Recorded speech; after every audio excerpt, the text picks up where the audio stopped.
Ele se fez carne por nós. Este será o título da nossa primeira lição do segundo trimestre do ano de 2023 da classe Juvenis.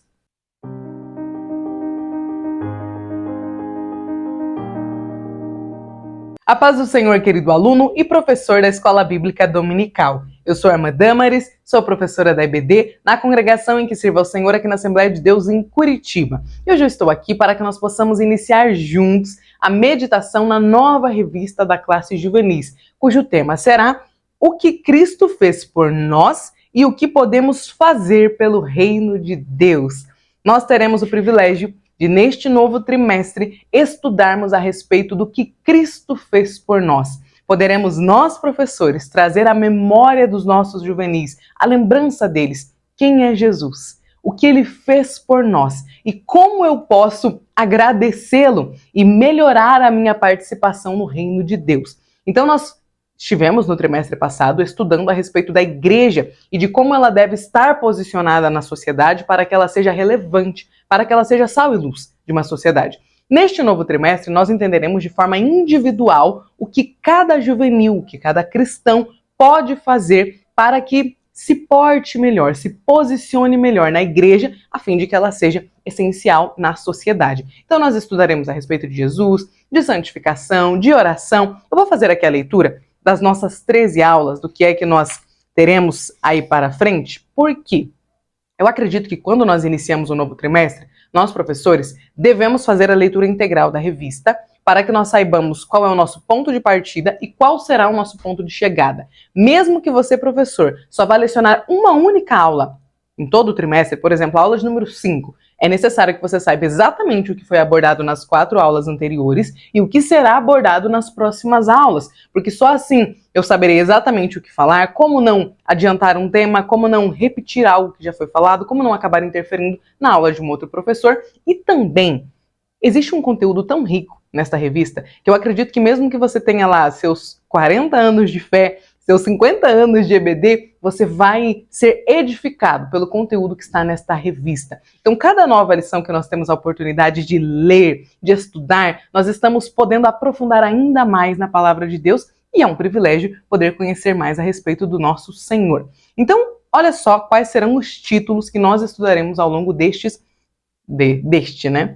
trimestre. Primeira aula, ele se fez carne por amor a nós. Segunda aula, ele foi sacrificado por amor a nós. Terceira, ele venceu a morte. Quarta, ele pode nos transformar. Quinta, ele tem poder sobre os demônios. Sexta aula, ele tem poder sobre as doenças. Sétima, posso jejuar e orar. Oitava, posso perdoar e amar. Nona aula, posso purificar o coração. Décima, posso ser uma testemunha. 11ª, posso fazer a diferença. 12ª aula, posso viver para a sua glória. E para encerrar, a nossa última aula será a respeito de posso cumprir a vontade dele. Então, só de ouvirmos quais serão os títulos das lições que nós trabalharemos, já fica mais entendível, já vai ficando mais claro o que é que nós iremos trabalhar ao longo deste trimestre. Como eu falei, é de fundamental importância que nós, professores da classe dos juvenis, estejamos bem fundamentados no que é que nós iremos passar a eles. Afinal, a edificação, o entendimento da aula, o propósito para qual a aula foi feita, ela começa sendo ministrada primeiro nos nossos corações e depois o Espírito Santo nos auxilia a ministrar também ao coração dos nossos juvenis. Já que nós estamos começando um novo trimestre, eu quero desejar a você, professor que aqui está, muito obrigado, primeiro, por estar aqui, por me dar a oportunidade de te auxiliar na preparação das suas aulas, e eu quero desejar que você tenha um excelente trimestre, que seja o trimestre mais abençoado, mais edificante, mais transformador de toda a sua vida até hoje, que o Espírito Santo possa te dar experiências profundas na classe dos juvenis, e que você e eles, os seus alunos, possam ter testemunhos para contar ao final destas 13 aulas. É o meu desejo a cada um de vocês que aqui estão. E antes de nós entrarmos na nossa aula, eu preciso falar, pela primeira vez neste trimestre, que eu convido você a deixar o seu like. Se você ainda não é inscrito, seja muito bem-vindo a este canal. Nós temos aqui pré-aulas e neste trimestre das classes de pré-adolescentes, adolescentes, juvenis, jovens e adultos. Você pode dar uma olhadinha aqui no canal e você vai encontrar estas pré-aulas. E você também pode deixar o seu comentário. Eu não tenho conseguido responder a todos os comentários, porém, eu leio cada um deles, deixo uma curtida e um coraçãozinho lá, e eu fico muito feliz quando vocês me contam de onde vocês estão me assistindo, quem é o pastor de vocês, se vocês são aluno ou professor da classe dos juvenis. Então, sinta-se à vontade para deixar o seu comentário, mas se você me deixar alguma pergunta, eu irei sim te responder e espero estar à altura do questionamento. Dito isso, vamos então para a ministração da nossa aula. Ela está programada, a aula de número 1, para ser ministrada no primeiro domingo de abril, dia 2 de abril do nosso ano. O nosso título, então, é Ele se fez carne por amor a nós, e o nosso versículo-chave está registrado lá no Evangelho de João, capítulo 1, versículos 1 e 2. Olha só o que a palavra nos diz. No princípio era o Verbo, e o Verbo estava com Deus, e o Verbo era Deus. Ele estava no princípio com Deus. Eu amo este texto, eu acho que o apóstolo João foi tão inspirado por Deus quando ele disse: e o Verbo era Deus.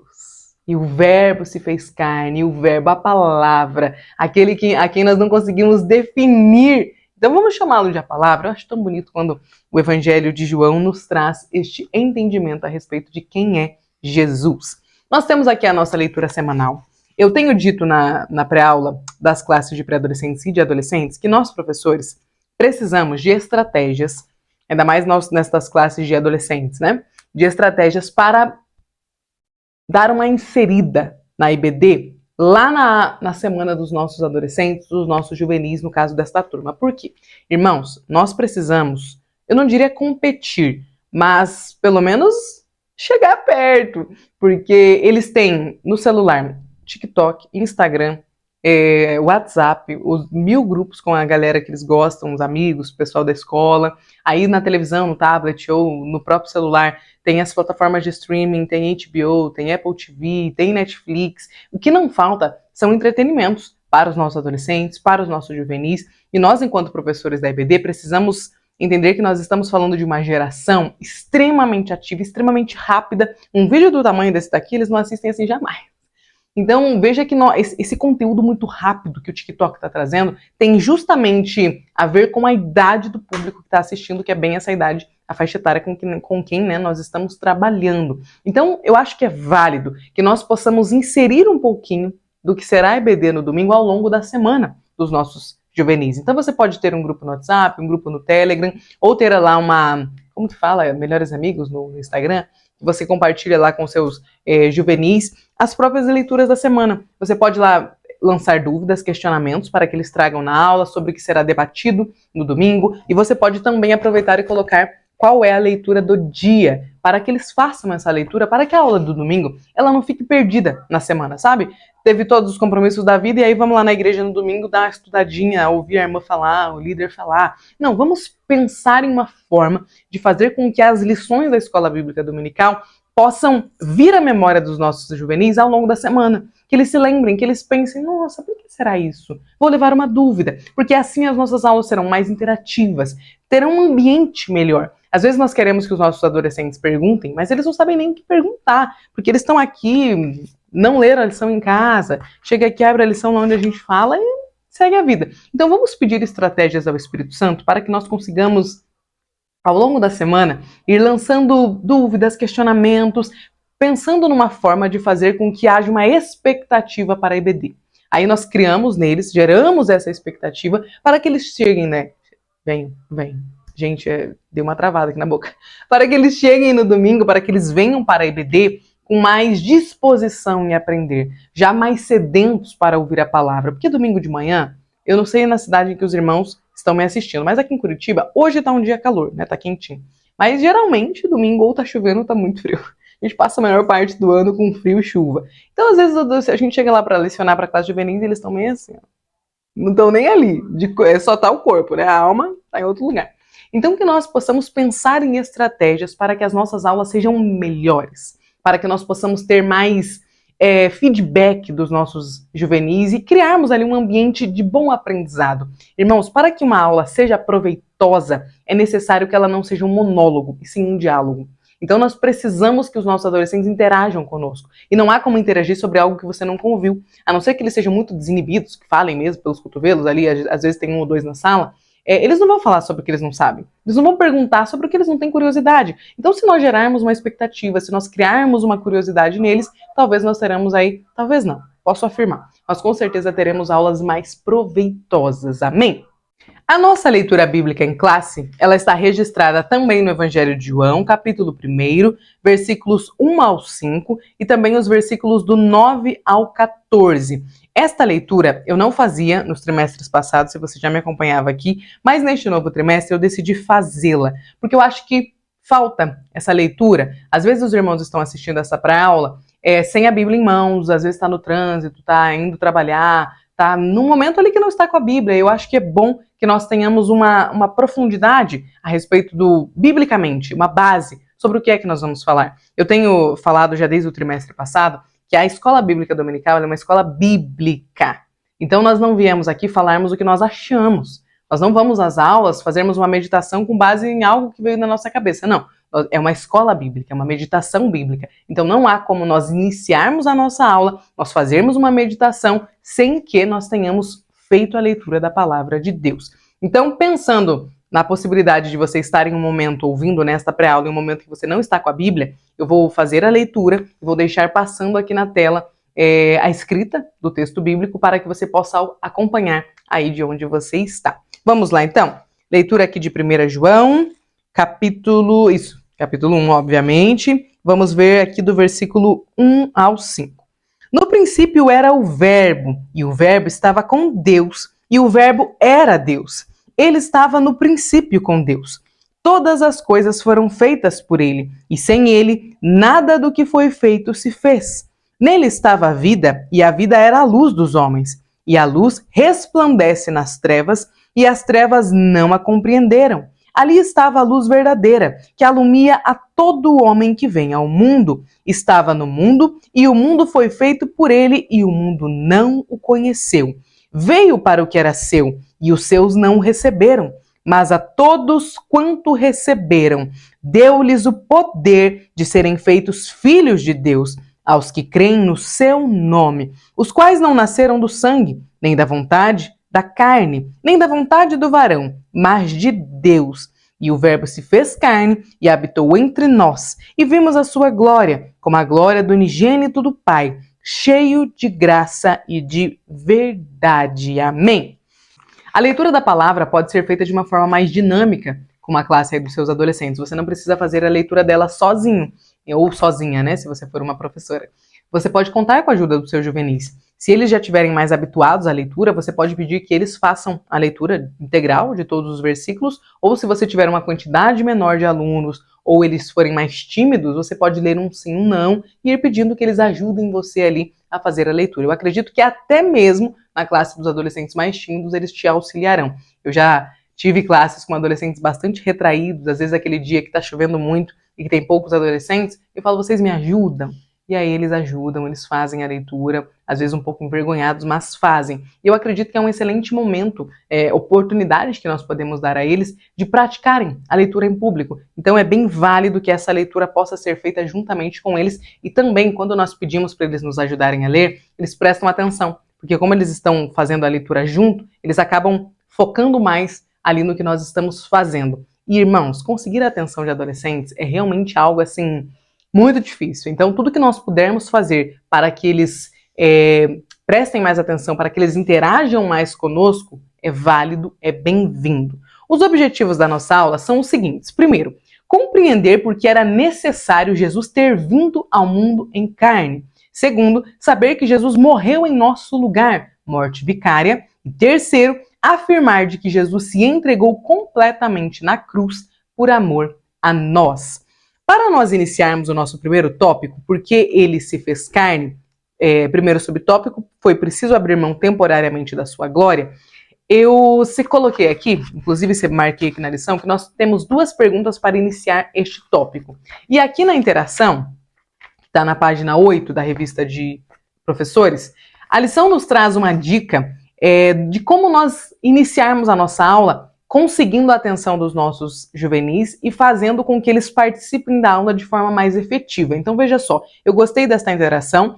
Se eu for escalada para lecionar esta aula, eu vou começar fazendo inclusive a minha aula por esta interação. Olha só, nós podemos pedir que os nossos adolescentes abram a Bíblia e façam a leitura de João, capítulo 1 e versículo 14. Depois, nós vamos escrever no quadro, ou a gente pode contar com a ajuda de um dos adolescentes para escrever por nós, quem era o verbo de Deus, primeira pergunta, e segunda, por que foi necessário que Jesus viesse ao mundo em carne, na forma humana? São duas perguntas e nós podemos dividir a nossa classe ou em duas, depende de quantos alunos você tiver, ou em dois, em grupinhos de 2, 3, tudo vai depender de quantos alunos você tiver ali na sua classe.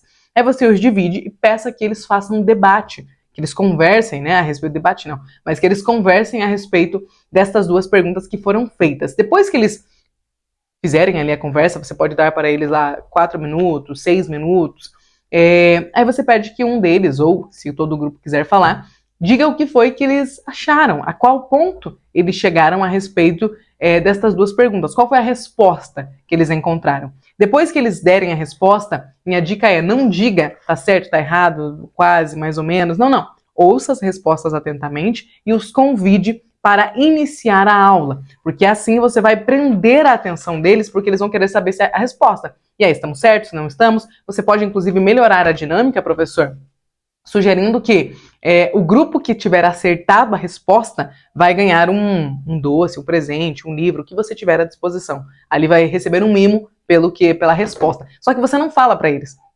quem foi que acertou. Você convida eles para vir para a aula, para começarem ali a meditar, e talvez eles mesmos cheguem à resposta de qual era, no caso ali, a resposta para as duas perguntas através da leitura e do ensinamento da nossa lição. Aí no final você pode presentear ali o pessoal que acertou, o grupo que acertou, que chegou mais perto das respostas, e aí fica a seu critério. Tem professores que presenteiam quem acertou e também presenteiam quem errou. Eu tinha um professor que ele trazia bombom para quem acertava, e aí quem errava ou quem não acertava, chegava nem perto da resposta, ganhava bala. Era uma forma dele distinguir ali quem conseguiu e quem não conseguiu, mas todos nós recebíamos alguma coisa, pelo menos. Mas fica aí a seu critério, professor. Eu acho que são as nossas estratégias para chamar a atenção dos nossos adolescentes, elas são muito válidas, né? Como eu falei agora há pouco, qualquer insight que você tiver aí e que for aprovado pelo Espírito Santo, que você sentir paz no seu coração, que a sua igreja permitiu de fazer,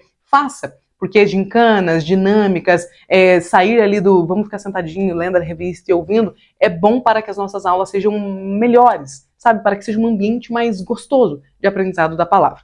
Depois da gincana, da dinâmica, você pode começar respondendo, então, que depois que nós paramos para pensar, né, a lição, inclusive, começa com essas duas perguntas, que são basicamente as mesmas que estavam aqui na interação, nós vamos saber que Jesus veio ao mundo em forma humana porque era necessário que, enquanto homem, ele pudesse experimentar aquilo que faz parte da nossa natureza caída.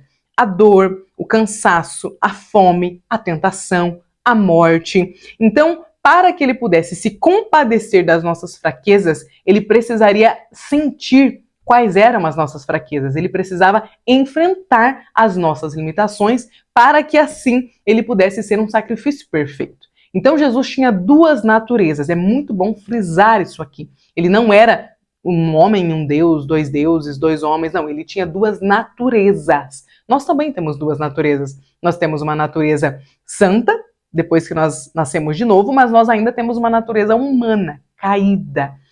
Todos nós temos dias que nós levantamos desejando muito mais as coisas espirituais, querendo cantar, querendo ler a Bíblia, desejando, sendo paciente com o próximo, seja o seu cônjuge ou seus pais, seus irmãos em casa. Tem dias que nós estamos ali bem mais próximos de Deus, buscando ali a santificação progressiva. Agora tem dias que parece que a gente desce da cruz. Parece que literalmente que o velho homem renasceu, ressuscitou e tá ali vivinho. Sabe aquele dia que ninguém pode falar nada, que você tá reativo? São dias em que a nossa natureza adâmica, a nossa natureza pecaminosa, terrena, está mais revelada do que a nossa natureza de novo nascimento, do que literalmente ali a nossa nova identidade. Jesus também possuía as duas naturezas. Então ele não é que Jesus não sentia vontade de pecar, é que ele venceu o desejo do pecado. Jesus tinha sim vontade de pecar, porque ele tinha a natureza humana. Quem tem a natureza humana sente dor, medo, sente necessidades, não só físicas, também como necessidades sentimentais, necessidades emocionais. Então, se Jesus tinha dor, ele também tinha, muito provavelmente, raiva. Se Jesus tinha cansaço, ele também, muito provavelmente, tinha o sentimento de frustração, o sentimento de não conseguir, o sentimento de falhar.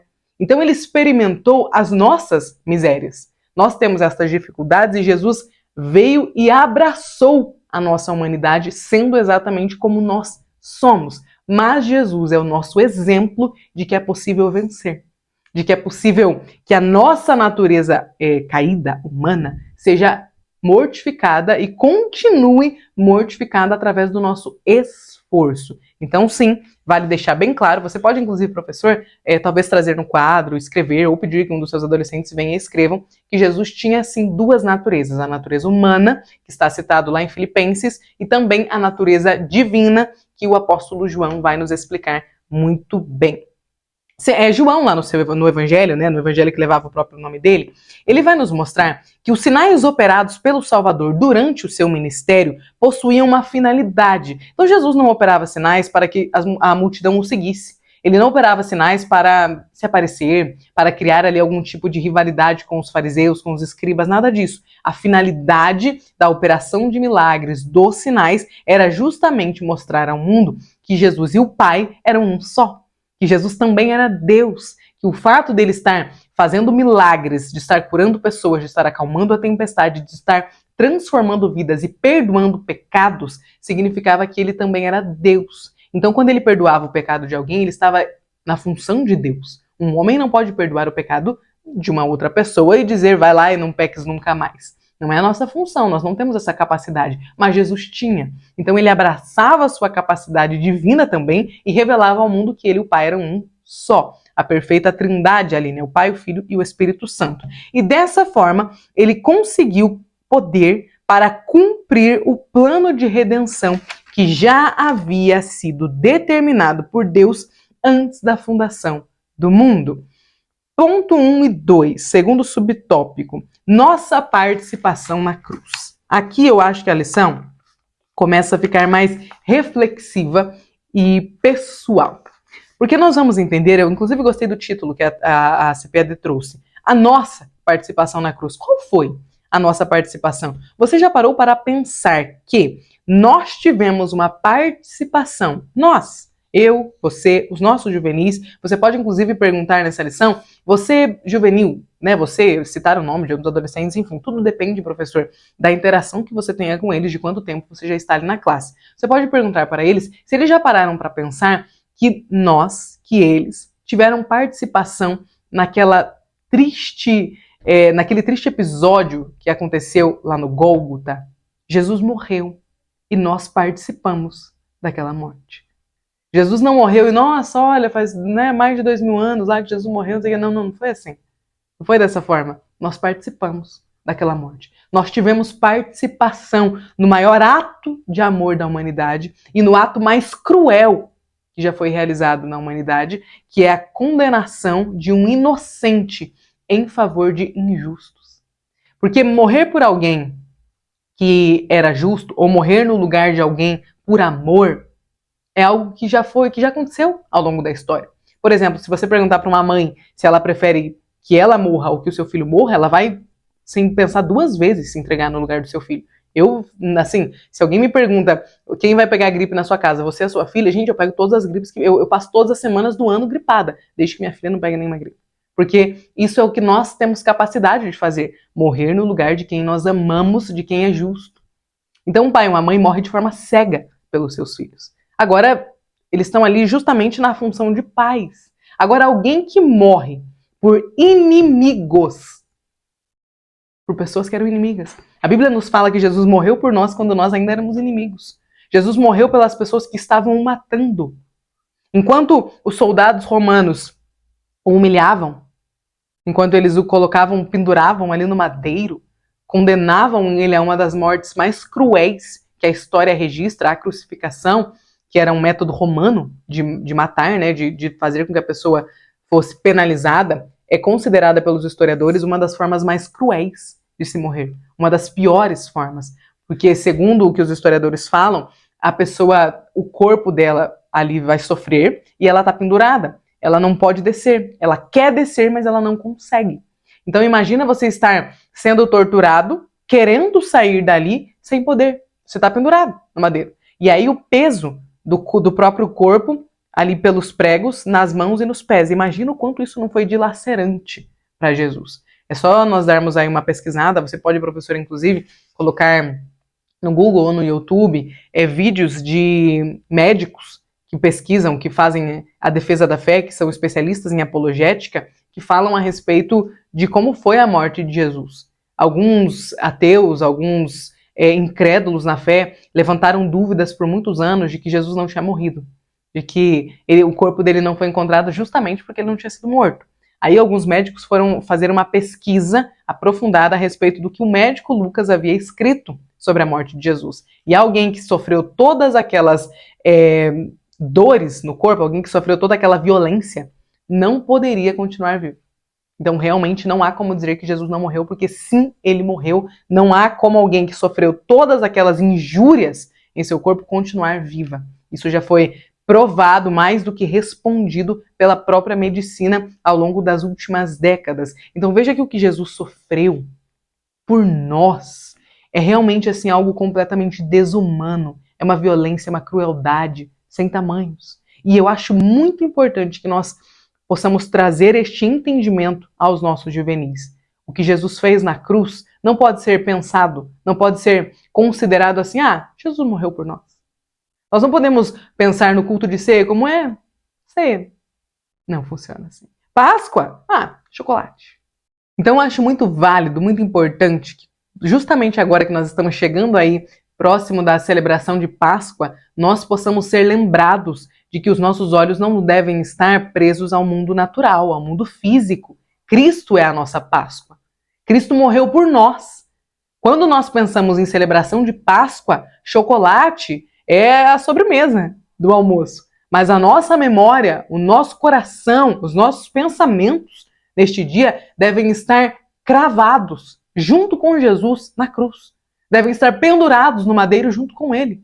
Porque nós fomos crucificados com Cristo e nós devemos permanecer crucificados com ele. E aqui, esse crucificados, não é que Jesus não desceu do madeiro, não é que ele ficou lá crucificado e que ele não voltou para os céus, não. O crucificado eu estou matando a minha vontade, subjugando os meus desejos para viver os desejos de Cristo. A minha natureza humana está sendo presa.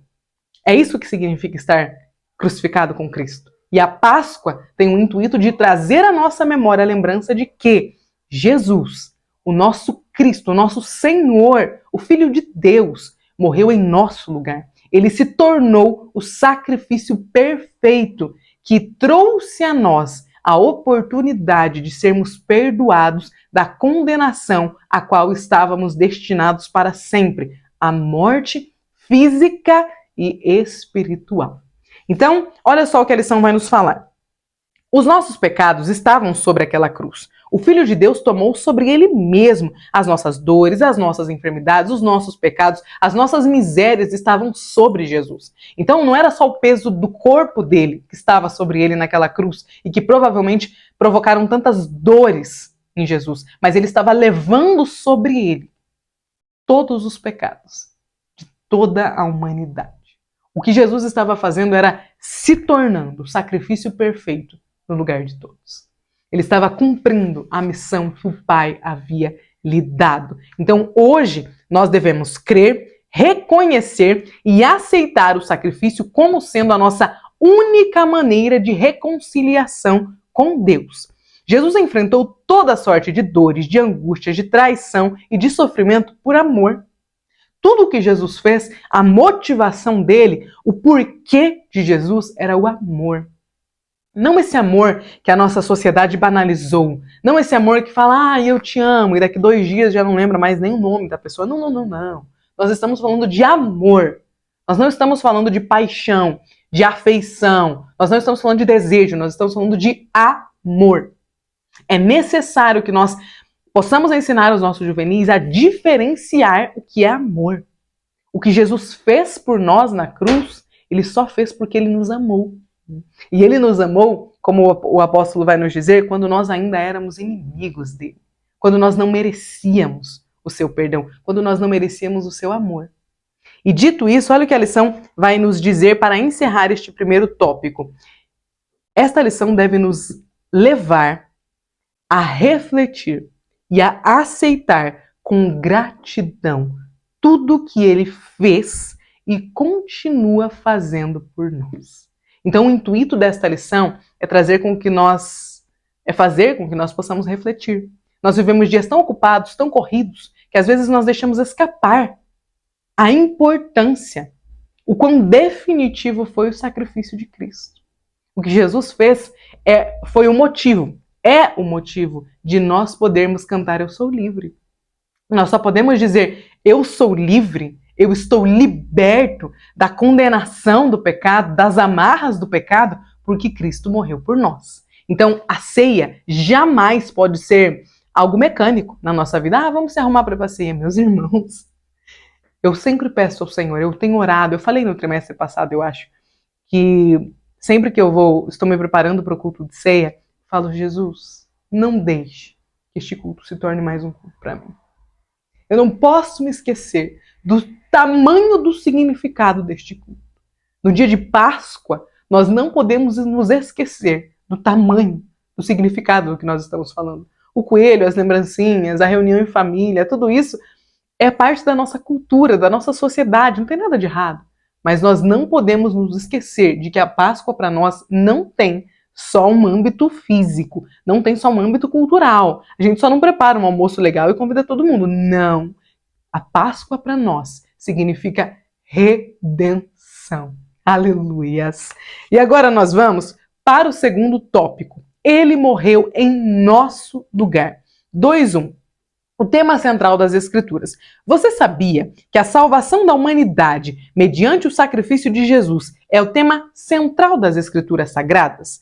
Sim, já no livro de Gênesis nós encontramos a questão da redenção e no Pentateuco, os 5 primeiros livros de Moisés, nós aprendemos que o sistema sacrificial lá do Antigo Testamento, que foi instituído pelo Senhor e entregue ao povo hebreu, apontava para um sacrifício maior e perfeito.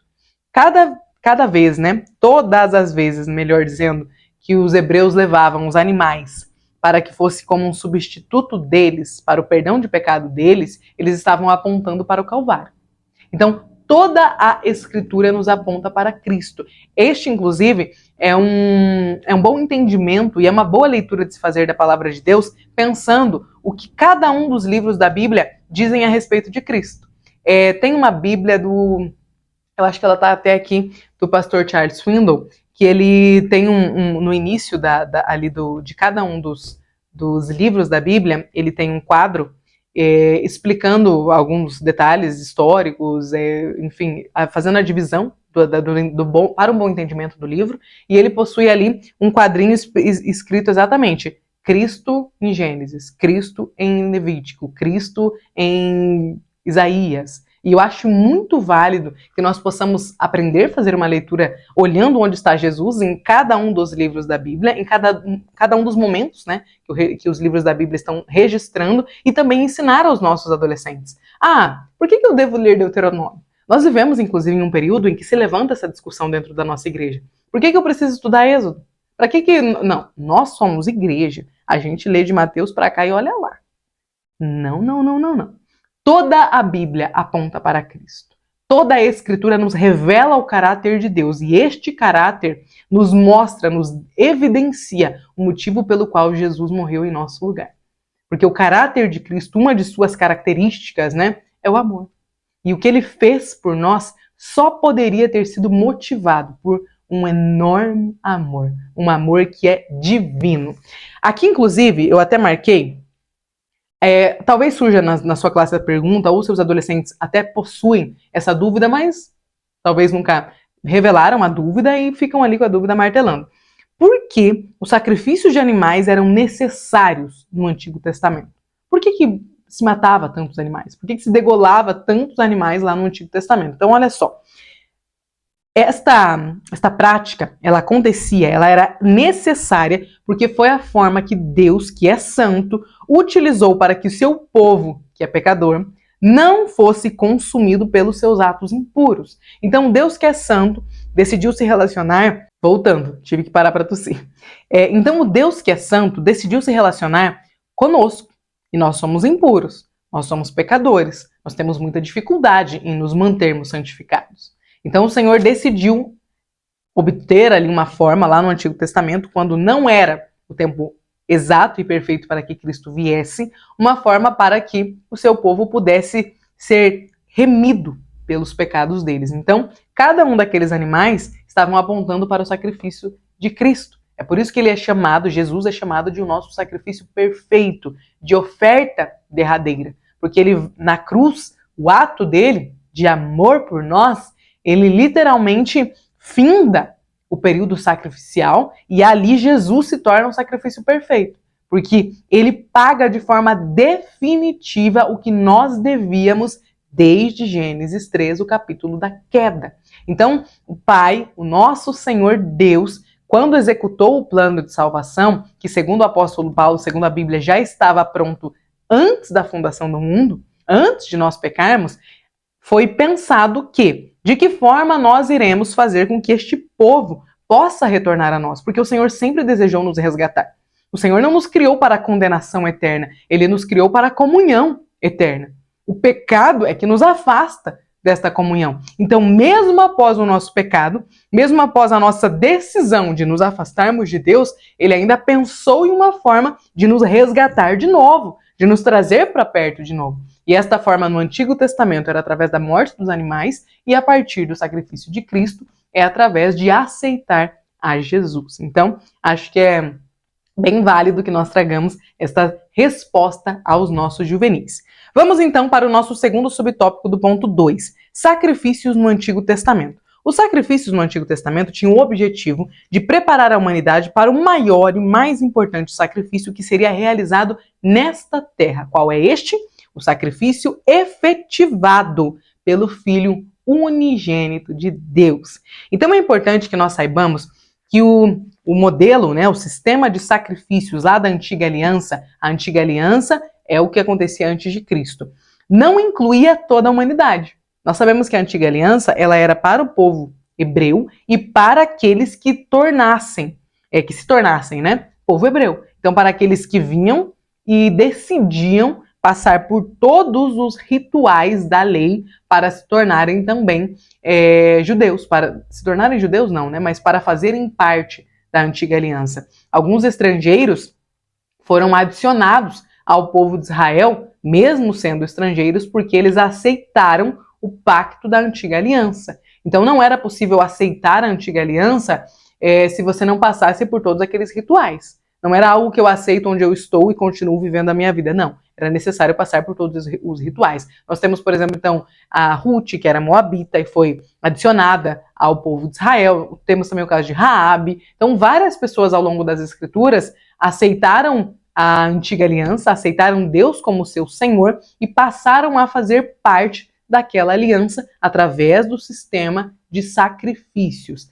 Já depois do sacrifício de Cristo na cruz, depois da morte de Cristo, a morte dele nos traz um sacrifício que proporciona, que nos propicia, literalmente, uma aliança com todos. Então, a partir da morte de Jesus, todos os povos podem ser alcançados, sem que eles precisem passar pelos passos, seguir ali o sistema de sacrifícios que a lei possuía.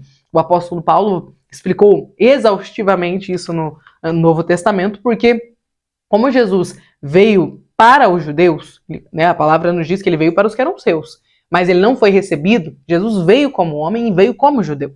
Jesus, os primeiros discípulos, né, dele, as primeiras pessoas que estavam ao redor dele eram todos judeus. Então quando Jesus volta para o Pai e se inicia a igreja primitiva, a maior parte das pessoas que estão ali eram judeus, então eles queriam trazer tudo aquilo que eles sempre fizeram, a Antiga Aliança, para a nova. Aí Paulo, usado pelo Senhor, que tinha entendido o que o Espírito Santo tinha passado a ele, inspirado ali por ele, escreve dizendo, não vale mais. tudo aquilo que já ficou no passado. Agora nós não precisamos mais daquela lei. Quando nós não precisamos mais da lei de Moisés, porque quando eu aceito a Jesus, eu sou dominado pelo amor que só ele tem.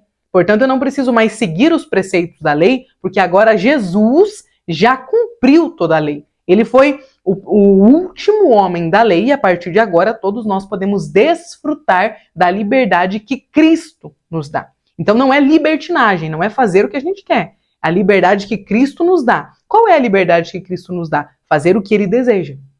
É literalmente fazer aquilo que eu fui criado para fazer, que fui criado para ser. Então a liberdade em Cristo não é um peixe que vai começar a voar.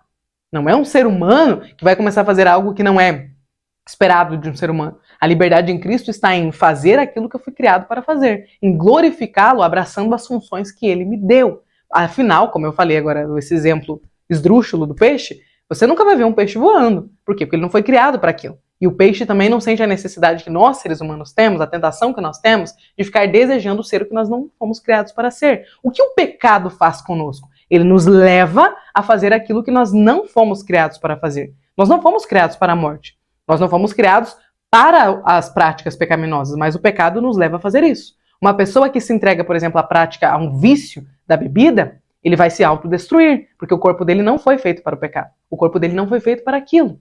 As pessoas que se entregam às concupiscências da carne, elas sofrerão em seu próprio corpo as consequências deste ato, porque nós fomos feitos, criados por Deus para uma vida que o glorifica, que o honra. Sempre que nós fugimos de honrar a Deus, fugimos de glorificar a Deus, o nosso corpo vai padecer. A própria morte, por exemplo, e nós vamos começar a falar dela daqui a pouco, não era algo para o qual nós fomos criados. Então nós sofremos com a morte, nós sofremos com as dores, com as dificuldades, com o problema do nosso corpo estar sujeito às dificuldades desta vida caída, porque nós não fomos criados para ela. Então a liberdade de estar em Cristo é justamente ser quem Deus me fez para ser. Deus não me fez para me entregar aos vícios. Ele me fez para que eu possa viver para Ele, o honrando com a minha vida, com a minha existência, abraçando as funções que Ele me deu aqui na Terra. Vamos agora, então, para o nosso tópico 2.3, o subtópico. O propósito do sacrifício de Jesus.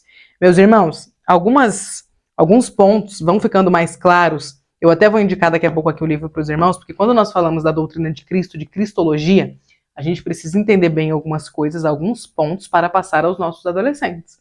Para que se surgir na nossa classe uma dúvida, né? Tá, por que deixou de valer a antiga aliança? E hoje, ela vale ou não vale? Não vale, tá? Inclusive, se surgir na sua sala, hoje para que um judeu aceite, seja salvo, né? Ele precisa vir pelo Filho. Lembra que Jesus disse, ninguém vai ao Pai se não for por mim? Eu sou o caminho, a verdade e a vida. Hoje, o antigo sistema sacrificial, a aliança antiga, não tem mais valor. Se um judeu quer vir ao Pai hoje, ele precisa passar pelo Filho, ou seja, ele precisa aceitar a Jesus. Porque aquele sistema de lei, aquela aliança que o Senhor tinha com Abraão, não vale mais. Hoje o que vale é aceitar a Jesus, porque Cristo cumpriu toda a lei. Nele, todos os sacrifícios foram findados nele. E agora nós temos um novo formato de relacionamento com Deus. Agora, para que nós possamos vir ao Pai, nós precisamos nascer de novo através do sacrifício do Filho. Vamos agora, então, aqui para o propósito do sacrifício de Jesus. Veja aqui. O propósito de Deus em relação ao sacrifício de Jesus é único. Cristo não morreu para nos trazer favores ou privilégios. Ele morreu em nosso lugar, com o objetivo de nos reconciliar com Deus e de nos dar a vida eterna. Jesus restabeleceu a aliança que havia sido quebrada entre Deus e os homens lá no Éden. Quando o homem e a mulher pecaram, a aliança que eles tinham com o Pai foi rompida e ela só foi restabelecida novamente através de Jesus. É por isso que quem não aceita Jesus não tem como vir ao Pai. Entendeu? Porque quem restabeleceu a nossa aliança, quem faz essa ligação, essa ponte, quem é o nosso mediador, como a carta aos Hebreus nos explica, é Jesus. Então, exatamente, o nosso sumo sacerdote é Jesus e nós só podemos chegar até o Pai através do Filho. A morte de Cristo foi um ato voluntário de expiação pelos nossos pecados. Jesus foi o nosso sacrifício perfeito. Ele se entregou voluntariamente para morrer em nosso lugar. Jesus foi traído por um de seus discípulos e ele foi vendido por 30 moedas de prata. Pedro também negou conhecê-lo. Então, ali no madeiro, Jesus estava trazendo sobre ele a dor da traição, a dor emocional. As pessoas que eram mais próximas dele, os seus discípulos, o traíram. Judas e também Pedro, que era mais próximo ainda, era um dos mais próximos de Jesus, era um amigo. Então, se as próprias pessoas que conviveram com ele, que tinham ouvido ele falando que ele veio para aquela função, para morrer em nosso lugar, para nos resgatar, para nos trazer a vida eterna, imagina o que o restante da humanidade não entenderia. E eu acho tão lindo que Jesus morreu por nós, mesmo que nós não merecêssemos, mesmo que nós fôssemos indignos. Ele sentiu ali a dor física do peso que ele estava carregando, da surra que ele levou, desde sexta-feira à noite, sofrendo muito, e ele já estava em agonia antes disso, porque ele sabia que o esperava. Ainda assim, ele tinha toda a questão da dor espiritual, sentindo o abandono do pai, sentindo medo, enquanto homem, enquanto natureza humana, do que viria pela frente. Irmãos, para os irmãos é mais difícil entender, mas as irmãs que já tiveram filhos sabem. Uma mulher que está grávida, principalmente uma que já teve um filho antes, que sabe o que vai acontecer, ela tem muito medo da hora do parto. Mesmo que ela deseje conhecer o seu filho, mesmo que ela não veja a hora de ver o rostinho do seu bebê, ela tem muito medo do momento do parto. Jesus, enquanto Deus, sabia o que o esperava. Sabia da dor que ele iria sentir. E enquanto homem, ele desejou não senti-la. Então ele pede ao pai que o pai passe aquele cálice dele, porque enquanto homem ele não queria sentir dor. Nenhum de nós queremos sentir dor, porque nós não fomos criados para senti-la.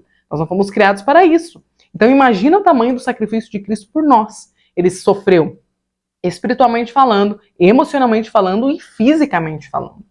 É muito doloroso ser traído por pessoas que você conhece. Os discípulos eram amigos de Jesus, eles caminharam com ele nos últimos anos. Ainda assim, eles o traíram. Imagina o tamanho da dor. Foi como uma punhalada nas costas de Jesus.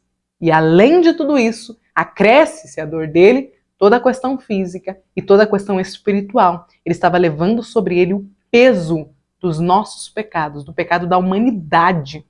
E eu amo que Jesus morreu quando nós ainda éramos inimigos. Porque isso significa que Jesus estava dizendo, você pode me negar, você pode não crer na minha existência, mas eu já morri por você. Quando você vier a crer, o sacrifício já terá sido pago por você. Aleluias! Que lindo, que maravilhoso, que é saber que o nosso Senhor, o nosso Cristo, deu a vida dele por nós, mesmo que nós não merecêssemos, mesmo que nós pudéssemos não querê-lo, ele ainda assim se entregou em nosso lugar. Aleluias! Vamos então agora para o nosso terceiro tópico. Vocês repararam que no início de cada tópico tem uma pergunta? No primeiro teve pergunta, no segundo e agora no terceiro também. Olha só a pergunta. Você já parou para pensar que não sabemos lidar com a morte e nem mesmo gostamos de ouvir a respeito desse tema? Sabe por quê? Talvez porque não fomos criados por Deus para morrer. A morte física e espiritual é uma das consequências da queda. Antes da escolha de Adão e Eva pelo pecado, nós não iríamos morrer. Então a consequência física do pecado é a morte. Todavia, como crentes, a morte não nos amedronta, pois temos uma esperança viva. Jesus Cristo está vivo, Jesus Cristo morreu por nós e ele venceu a morte. Amém? Aleluias! Eu sei que muitas vezes nós sentimos sim um medo da morte. Ela não deve nos amedrontar, mas ela nos amedronta. Jesus sabia o que o esperava na cruz, mas ainda assim ele temia. Ele tinha que passar por tudo aquilo, mas ele temeu. Então muitas vezes nós temos sim medo da morte, mas é preciso que nós possamos estar o mais perto possível de Jesus para que a gente saiba que a morte, para o cristão, é vida, é lucro, é eternidade. A morte para um cristão que vai encontrar com Cristo na eternidade significa venci. Significa combati o bom combate e acabei a minha carreira. Significa agora eu posso finalmente descansar, porque eu já venci. Eu já travei a minha luta contra a minha natureza pecaminosa e ganhei. Então a morte para nós a morte para nós cristãos é lucro. O apóstolo Paulo ele não estava sendo exagerado quando ele disse isso. É que enquanto nós estamos aqui, nós ainda estamos lutando contra a nossa natureza pecaminosa. Mas quando nós conseguimos chegar ao céu, seja por meio de uma morte individual ou quando nós formos chamados coletivamente através do arrebatamento, nós teremos vencido a batalha, a guerra contra a nossa carne e poderemos para sempre desfrutar da eternidade com Cristo. Amém? Vamos então para o nosso 3 e 1. A morte no mundo antigo. Para a Idade Antiga, né, para o pessoal desta época, da época de Jesus, a morte era algo que causava verdadeiro pavor. Quem sabe essa não tenha sido uma das razões que eles ficaram tão abatidos com a morte de Jesus, principalmente os discípulos, porque eles devem ter pensado, poxa, a gente achou que este Cristo, este Jesus com quem nós caminhamos, iria libertar a gente, né, iria nos libertar do jugo romano. A maior parte do ministério de Jesus aqui na Terra, as pessoas que caminhavam ao redor dele, principalmente os discípulos, acreditavam que ele iria libertá-los do jugo romano. Eles realmente achavam que Jesus era um líder político. Enquanto eles acreditavam que Jesus iria guerrear, juntamente com eles, contra o exército romano, o pensamento de Jesus e a missão de Jesus era muito mais ampla. Jesus veio para os que eram seus, mas não apenas para resgatá-los dos romanos. O Senhor queria resgatá-los da condenação eterna de morte, da condenação eterna de destinados ao inferno. Só que eles não entendiam isso. Eles só conseguiam olhar para o plano físico da presença de Jesus. E então, quando Jesus morre, talvez eles tivessem sentido, poxa, a gente achou que ele iria nos libertar da escravidão romana finalmente. E aí ele morreu. Poxa, ele não venceu nem a morte, como que ele vai vencer os romanos? Então, com certeza, ver o Jesus sendo crucificado, sendo alvo da penalidade, da principal penalidade romana, foi um abatimento e tanto para os discípulos, porque eles achavam que Jesus iria vencer os romanos, e de repente ele estava sendo morto por uma condenação romana. O significado da cruz era exatamente que Jesus tinha sido vencido pelo Império Romano. Pensa para os discípulos o peso disso, o peso cultural para eles. Eles tinham certeza que Jesus iria vencê-los. Então, quando, por exemplo, os discípulos ficavam discutindo quem ia ser o maior no reino, eles realmente achavam que o reino era físico. Eles não entendiam que era um reino espiritual. Então, há um não entendimento a respeito da obra de Cristo, que depois da morte de Jesus vai ficando mais clara, e logo estes homens, ainda crus, no entendimento de qual era a missão sobre eles, se tornaram gigantes da fé, apóstolos da igreja primitiva. Então, eles passaram por essa fase, mas foram, amadureceram e conseguiram entender qual foi o propósito de Cristo. Veja que, ainda hoje, nos nossos dias, muitos desejam saber quem foram os culpados pela morte de Jesus. Porém, os culpados não foram os judeus e nem mesmo os romanos. Toda a humanidade, todos nós, fomos responsáveis pela morte do Filho de Deus, porque todos nós pecamos. Então nós carregamos sobre nós o peso de que a morte de Jesus foi por nossa culpa, foi pelos nossos pecados, foi para nos resgatar que Jesus morreu. Tudo começou lá na desobediência de Adão, lá no episódio da queda, que contaminou toda a humanidade. Todos nós fomos condenados ao pecado por conta da aceitação de Adão e Eva para o pecado, para desobedecer a ordem de Deus. Mas Jesus foi o nosso segundo Adão, conforme nos explica Paulo, em 1 Coríntios, e ele veio para nos resgatar. Ponto 3 e 2, um sacrifício voluntário. Jesus entregou-se por nós voluntária e inteiramente. Como homem, ele experimentou a dor física, emocional, e a sua agonia foi devastadora. Porém, Jesus sempre deixou claro para os seus discípulos que ele veio ao mundo não somente para ensinar, curar e anunciar o reino de Deus, mas também para morrer por toda a humanidade. Você já parou para pensar em tudo que ele sofreu por amor a nós? Até, professor, eu deixo para você uma dica de pensar em utilizar com os seus juvenis a leitura, principalmente agora chegando a semana de Páscoa, dos textos ali nos evangelhos. Você pode escolher ler um dos evangelhos ou fazer uma leitura ali semanal a respeito dos textos da morte de Jesus através dos 4 autores ali dos 4 evangelhos, para que nós possamos entender como foi que essa morte se deu, como que aconteceu, ao olhar de cada um deles e sabendo exatamente como se deu a morte de Jesus, fica mais fácil para nós crermos no sacrifício dele e termos uma postura de gratidão para o que ele fez conosco. Então aqui, para nós encerrarmos a nossa aula, olha o que nos diz o final deste parágrafo. Embora o Salvador tenha sido acusado de blasfêmia e de traição em uma corte civil, ele não foi apenas vítima de uma injustiça cometida pelo Sinédrio ou por Pilatos.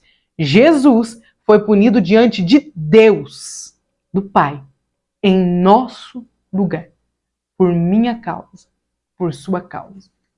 Jesus levou sobre ele as nossas enfermidades, as nossas dores. Era para nós aquela cruz. E ele a abraçou em nosso lugar. Ele se tornou o sacrifício perfeito. Por isso nos resta crer no que ele fez e agradecê-lo por esta obra tão linda. E claro, desfrutar da liberdade que o sacrifício dele nos trouxe, nos deu a oportunidade de receber como dádiva. Amém? Professor, temos aqui um subsídio muito bom do dicionário Wycliffe, eu até anotei, mas não vai dar tempo de fazer a leitura. Fica aqui a dica para vocês fazerem a leitura. E a conclusão da aula, esse para concluir, tá bem bom também, dá para fazer a leitura na sala. Para encerrar a nossa aula, eu quero deixar aqui para vocês a dica de um livro, que é a Teologia Sistemática Pentecostal, foi editado pela nossa CPAD, e ela foi toda ela escrita por brasileiros, pelos nossos teólogos, pelos nossos pastores.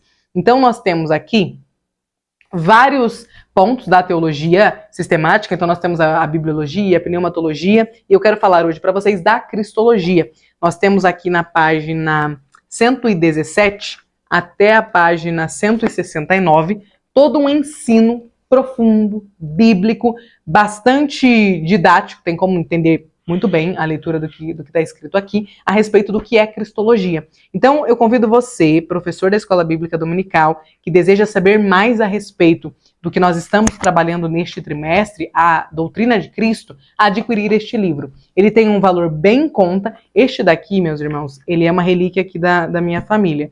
O meu pai tem ele, nem está anotado aqui de quando é, mas assim, faz muitos anos.